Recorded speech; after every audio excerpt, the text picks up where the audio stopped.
We're 9 to 5 Rucas, unfavorable opinions.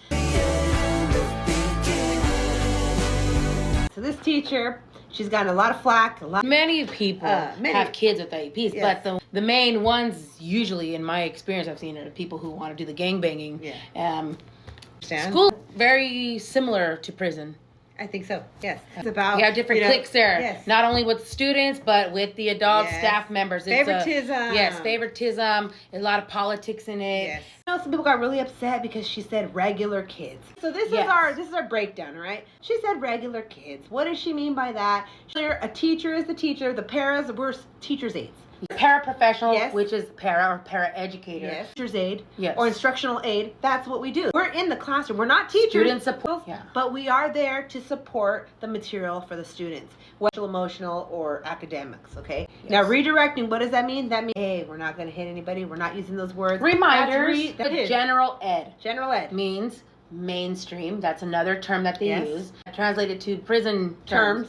So general ed would be GP, general population. Mainstream, mainline. Yes. We're going to get into what resource, special ed, SPED, all that. It's the same. That would be translated into SNY, special needs unit, right? These are the students that have an IEP, JCAT, and there's another term. I mean, who they have issues, they take medication and stuff. People are not familiar with these terms. Oh, and another thing too is because some people have the impression that a kid that's in special ed, they're in a wheelchair, or they have, they look different or whatever. No, it doesn't necessarily mean they're deaf, they're blind. There's many. That's why there's different mild, tiers. moderate, yes, and then there's severe.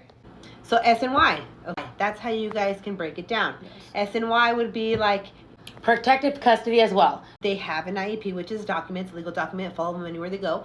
And they have modifications. They have modifications, whether it's break time. Certain rules. They need to be. A lot of people don't know the difference, and they're getting upset because they're saying regular kids. General ed. So you're saying my kid's not regular. Well, that's not what she was saying. What she was saying is, again, traditional classroom setting. Which means it's fast-paced.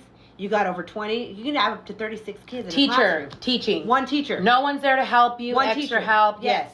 Okay. That she's used to working fast-paced with these kids that have. She got scratched. Yes. So some students should not be in general ed. In general ed. Yes. She feels like she's failing her regular kids. So that's where people are like, oh my gosh, regular.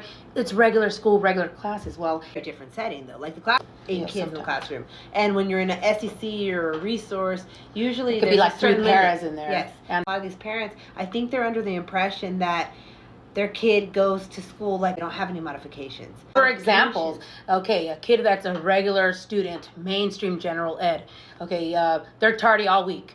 All right, they're going to face the consequences, get a lunch detention or whatever. Yeah. Special ed.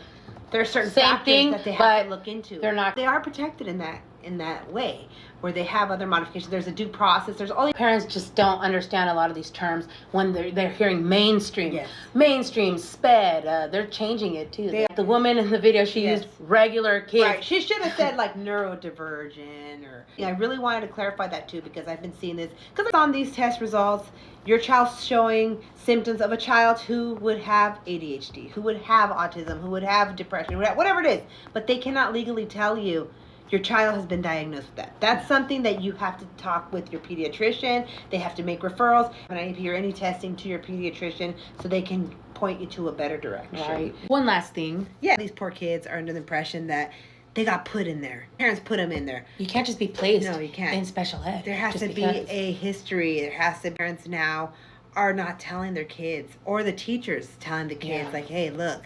And these are the same type of kids that we've experienced where they're bullying other kids, mainstream kids. Calling them special ed. Calling them stuff. And it's like, or they're even picking on kids in their own classroom. It's like, you guys are all in an STC class. Yes, you might look different. Yes, you might have different behaviors, but stop lying to your kids, parents. Let them know because you're not doing them any favors. I have teenagers. A very low grade level. And they're teenagers. And they don't want to be called resource. They don't want to be in a resource class. They don't want to be in an SEC class. You can discontinue services whenever you want. You request a meeting, discontinue. However, the teachers will they won't recommend it because they know that your child is not meeting state standards. Mm-hmm. Up to your IEP meetings, pay attention. Answer your phone. Yes. Respond to the emails. As teachers, unfortunately, they have a lot. And the prison thing, I just thought it was kind of funny the more I think about it. Because the prison thing is trending. The prison genre is trending.